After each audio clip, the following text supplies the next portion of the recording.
ህወሓት ውሃ በለው አልቡርሃን ጦሩን አሳልፈው ሰጡ። አብይ ጀነራሉን ፊት ነስተዋቸዋል። ለህወሓት ጦር ወታደራዊ ቤዝ በመስጠት እንዲሁም የአማራ ገበሬዎችን አፈናቅለው የኢትዮጵያ መሬቶችን የወረሩት ጀነራሉ በአብይ ፊት ሞገስ አጥተዋል። ክስተቱ የኢትዮጵያ የውስጥ ፖለቲካ ለውጭ ኃይሎች ያለውን ተጋላጭነት ይጨምራል በሚል ተሰግቷል። ከዓመታት በፊት በአልጀዚራ ቀርበው የአልፋሽቃን መሬት እንደሚወሩ በይፋ የተናገሩት ጀነራል አልቡርሃን ጠቅላይ ሚኒስትር አብይ አህመድን እየተለማመጡ ነው። ጀነራሉ በአንድ በኩል ጠቅላዩን እየተለማመጡ፣ በሌላ በኩል ደግሞ የአብይን ተቃዋሚዎች እያስታጠቁና ከለላ እየሰጡ ነው። የሱዳን ጦርነትና በሰሜኑ ኢትዮጵያ ያለው ወታደራዊ ውጥረት እርስ በርሱ እየተሳሰረ ነው። በርካታ ተንታኞች አብይና ኢሳያስ በሱዳን እየተዋጉ መሆኑን ያምናሉ። የህወሓት ኃይልም በዚህ መሃል የገና ዳቦ ሆኗል። ከሰሞኑ ይህንን ጉዳይ እልባት ለመስጠት ጀነራል አልቡርሃን የ4 ኪሎን ደጅ ሲጠኑ መክረማቸውን በይፋ አረጋግጠዋል። ሆኖም ፊት እንደተነሱና አብይ ጥያቄያቸውን ውድቅ እንዳደረገባቸው ታውቋል። ውድ የቻናላችን ቤተሰቦች አልቡርሃን ለአብይ ያቀረቡት ጥያቄ ውድቅ መደረጉን ተንተርሰን የታመሰውን የአፍሪካ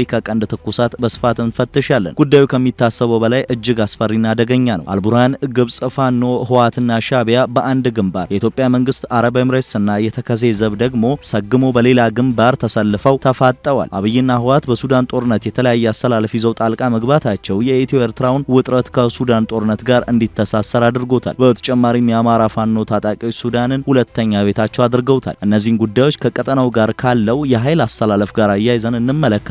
ቪዲዮን ላይክ እና ሼር በማድረግ አብራችሁን ቆዩ። ጀነራል አብዱል ፈታህ አልቡርሃን በአብይ አህመድ ተከፍተዋል። በተመሳሳይ አብይ አህመድም በጀነራሉ ተከፍተዋል። ባለፈው ዓመት አጋማሽ ላይ እንዲህ ሆነ። ጌታቸው ረዳና አምባሳደር ሬድዋን ሁሴን በአንድ ማለዳ የአብይን ደብዳቤ ይዘው ፖርት ሱዳን መግባታቸው ተሰማ። በዚያም ከጀነራል አልቡርሃን ጋር ተገናኝተው ተወያዩ። በወቅቱ የጉብኝት ትልቅ ትኩረት ስቦ ነበር። ከዚህ ጉዞ አንድ ወር በኋላ ሱዳን ትሪቡን የኢትዮጵያ ሚኒስትሮች ከቡርሃን ጋር ምን እንደመከሩ ከውስጥ አዋቂዎች መረጃ ደርሶኛል ሲል ዲፕሎማቶችን ዋቢ በማድረግ አስገራሚ መረጃ ወጣ። ሱዳን ትሪቡን ከዲፕሎማቶች ያገኘሁት ባለው መረጃ በወቅቱ ጌታቸውና ሬድዋን ለአልቡርሃን ያደረሱት የአብይ ደብዳቤ እንዲህ የሚል ነበር። ከህወሓትና ከኤርትራ መንግስት ጋር ውጥረት ውስጥ ነን። ወደ ግጭት ለመግባት አዝማሚያ አለ። አንተ ከሁለቱ ኃይሎች ጋር እንደምትሰራ አውቃለሁ። እናም ከነሱ ጋር ወደ ጦርነት ምገባ ከሆነ ኢትዮጵያን፣ ኤርትራንና ሱዳንን በሚያዋስነው ድንበር ላይ ለሁለቱ ኃይሎች ወታደራዊ ቤዝ ላለመስጠት ማረጋገጫ ስጠኝ የሚል ነበር። ሆኖም ለዚህ የአብይ ጥያቄ የቡርሃን ምላሽ ቀና አልነበረም። ጀነራሉ አብይ ከተቀናቃኛቸው አረብ ኤምሬትስ ጋር እየሰራ እንደሆነ በመጥቀስ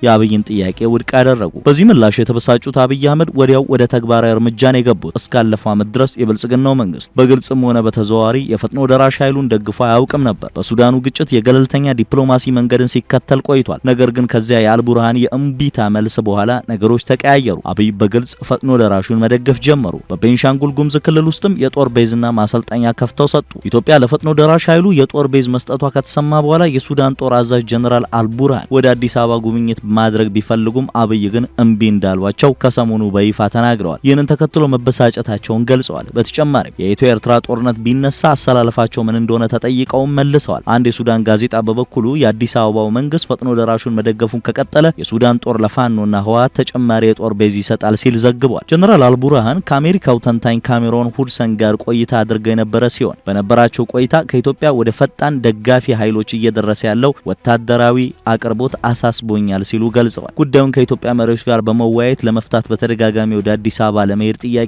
ባቀርብም ከአዲስ አበባ በኩል ምላሽ አልተሰጠኝም ሲሉ ተናግረዋል። ጀነራሉ በውይይቱ ወቅትም ምናልባትም በኢትዮጵያና በኤርትራ መካከል ያለው ውጥረት ቢፈነዳ ሱዳን እንዴት እንደምትመለከተው ሲጠየቁ ሱዳን በማንኛውም ቀጠናዊ ግጭት ውስጥ ተሳታፊ አትሆንም ብለዋል። ካርቱም ለማንኛውም ወገን ያለመወገን ፖሊሲ እንደምትከተል የገለጹት ጀነራሉ ኢትዮጵያ በሱዳን ጦርነት ውስጥ ጣልቃ እንድትገባ ወይም ቀውሱ ዓለም አቀፋዊ መልክ እንዲይዝ እንደማይፈልጉም ገልጸዋል። ይሁን እንጂ ጀነራል አልቡርሃን ገለልተኛ ነን ቢሉም በተደጋጋሚ ከኢትዮጵያ መንግስት በኩል አርሚ 70 ለተባለው የትግራይ ኃይል ሀገራቸው እየሰጠች ያለችውን ድጋፍ እንድታቋርጥ ከዚህ ቀደም ሲጠየቁ እንደነበር ይታወሳል። ለአብነትም የብሔራዊ መረጃና ደህንነት ዋና ዳይሬክተር አምባሳደር ሬድዋን ሁሴን የተመራና አቶ ጌታቸው ረዳን ያካተተ ልዑክ ወደ ሱዳን ተጉዞ ከወራት በፊት ለጀነራሉ ደብዳቤ አድርሶ እንደነበር ይታወሳል። ይሁን እንጂ ለደብዳቤው ተገቢ ምላሽ ሳይሰጥ ቀርቷል። ይህ በእንዲህ እንዳለ አረብ ዴይሊ ኒውስ የተሰኘ ድረ ገጽ ስለ ኢትዮ ሱዳን ጉዳይ አነጋጋሪ ዘገባ ይዞ ወጥቷል። ኢትዮጵያ ለዳጋሎን ኃይል ደግፋ መቆሟ ለሱዳን ስጋት ሆኗል ያለው ዘገባው፣ ይህ በመሆኑም አልቡርሃን መውሰድ አለባቸው ያሏቸውን ጉዳዮች በዝርዝር አንስቷል። ዘገባው ካቀረባቸው